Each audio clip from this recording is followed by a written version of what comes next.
Good evening, everybody. Good evening. Welcome to Kali Maa Studies, Tuesday nights.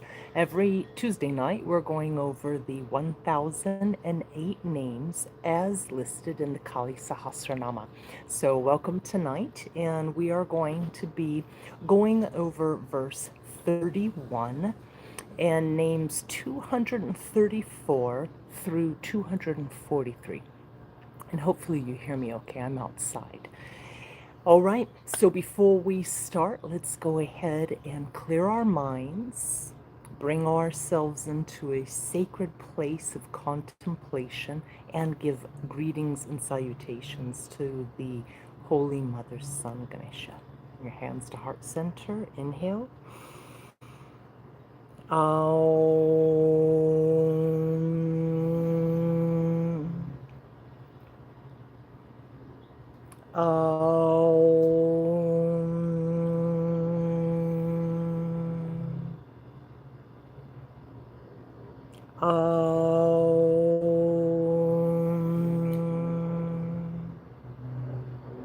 Om Gam Ganapataye Namaha. Om Gam Ganapataye Namaha. Om Gam Ganapataye Namaha. Om Gam Ganapataye Namaha. Ekadantaya Vidmahe Vakratundaya Dhimahi Tanno Dantihi Prachodayat. Om Namo Bhagavate Ekram Sra Hasmukaya Lambadorya Uchista Mahatmane Om Krom Bring Ge Swaha.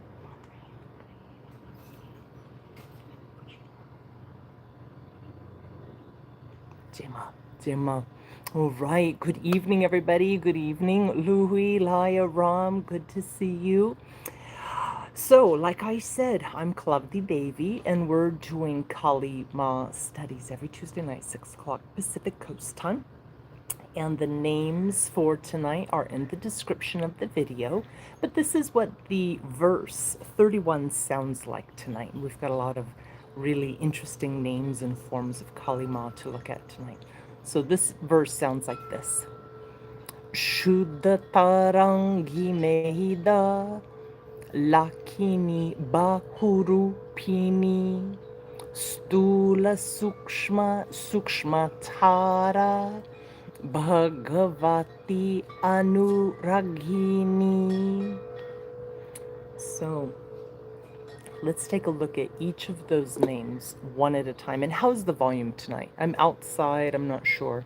Give me a thumbs up if volume is good tonight. All right, so name 234. Śuddhā, she who is purity. And the name Śuddhā means simple, unmixed.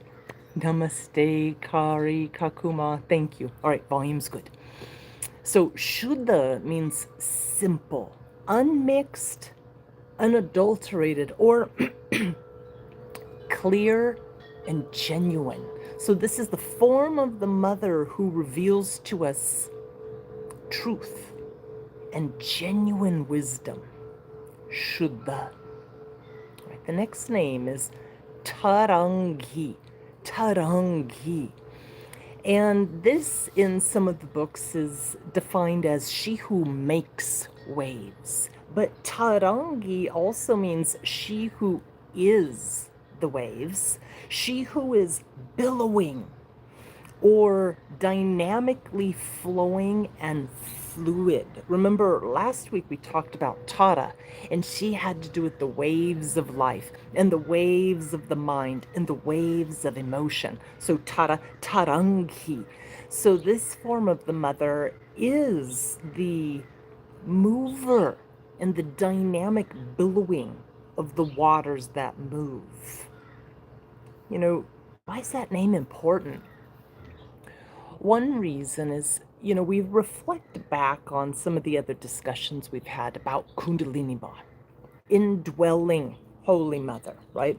Your own Shakti is a segment of the Holy Mother as Kundalini.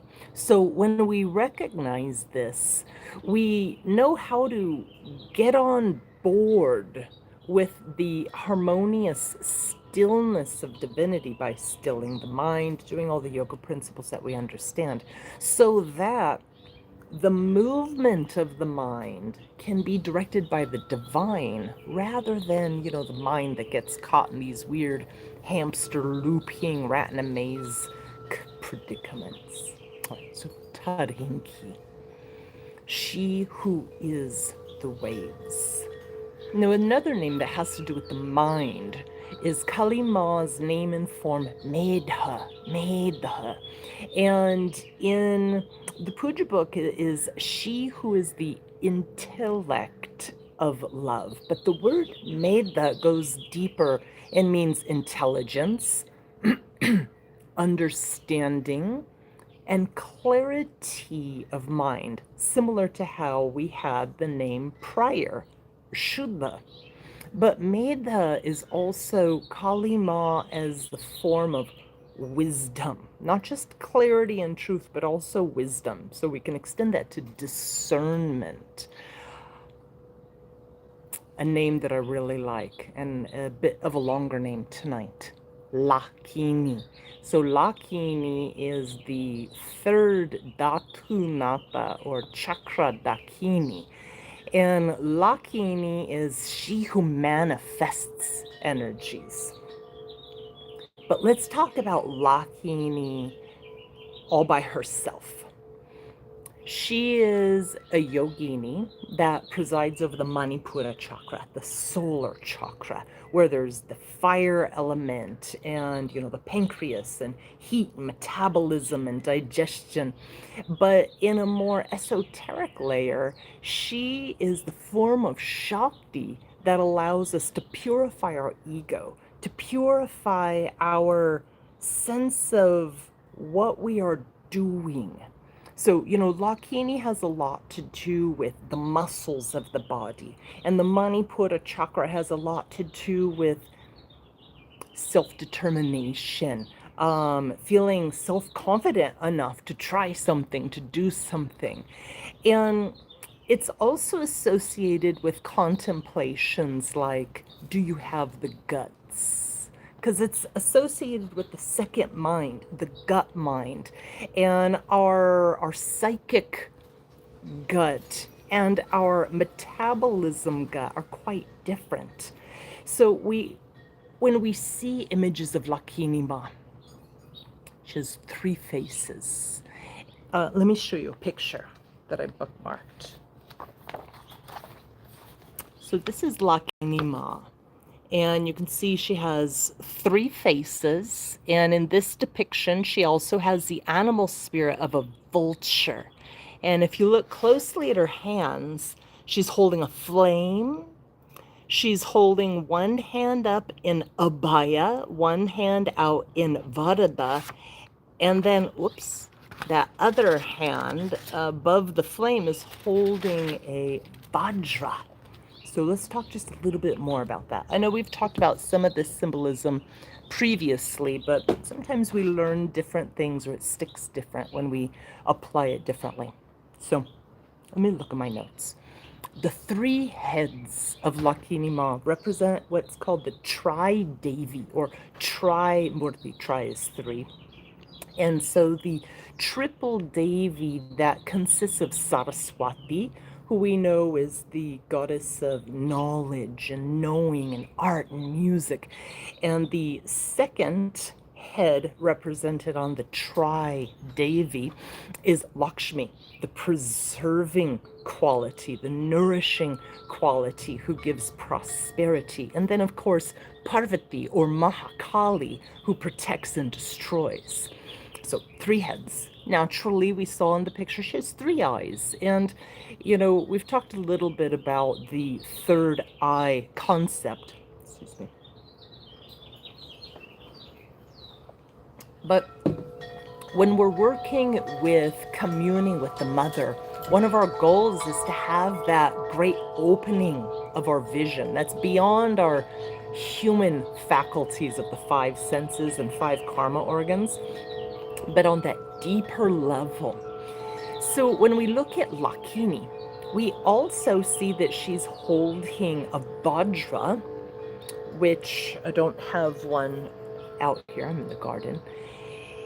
Some people call it a diamond scepter. And it also represents the Vajra or lightning bolt of Indra, or of sudden change and immense power and force. So Lakini Maa has a very fiery presence to her.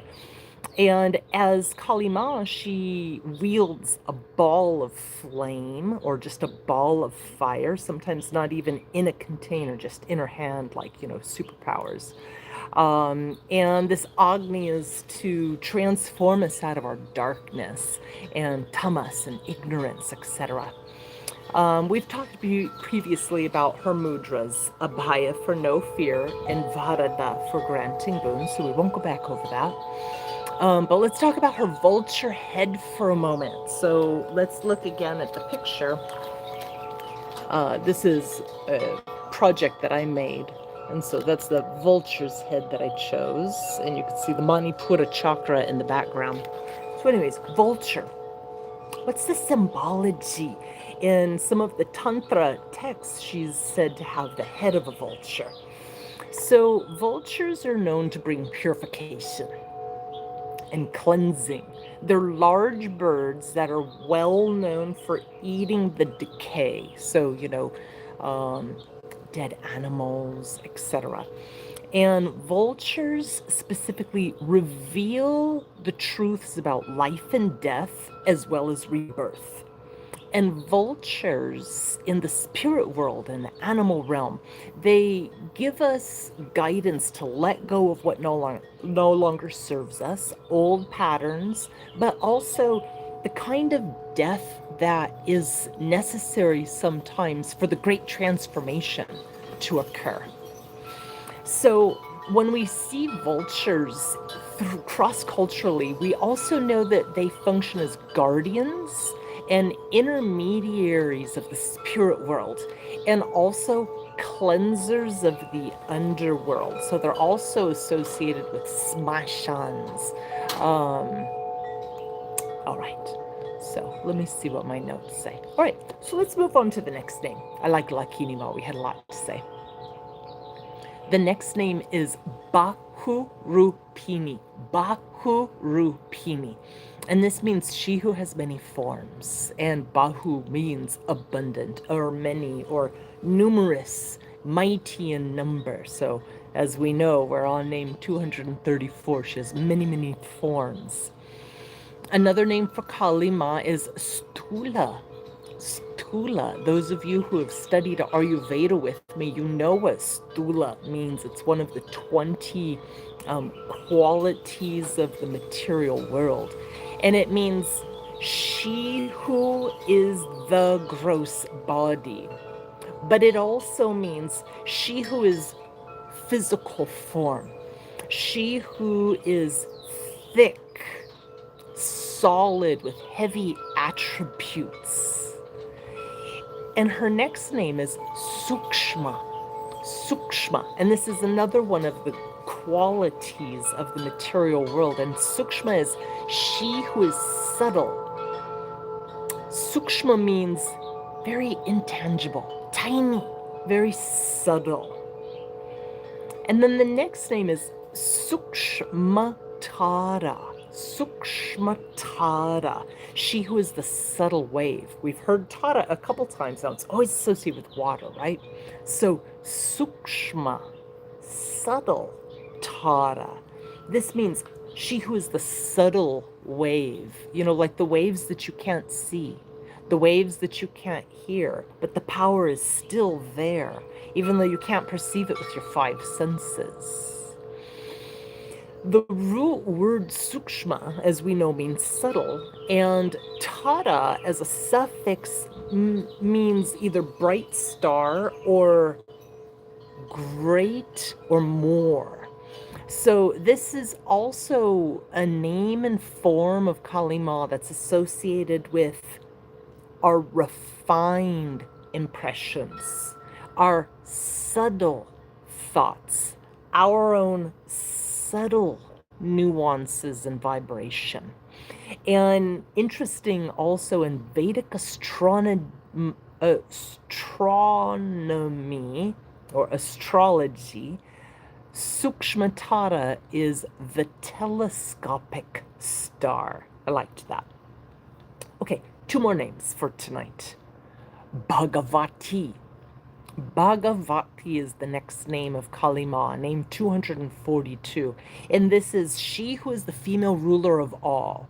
Bhaga means fortune, wealth, power, divine glory.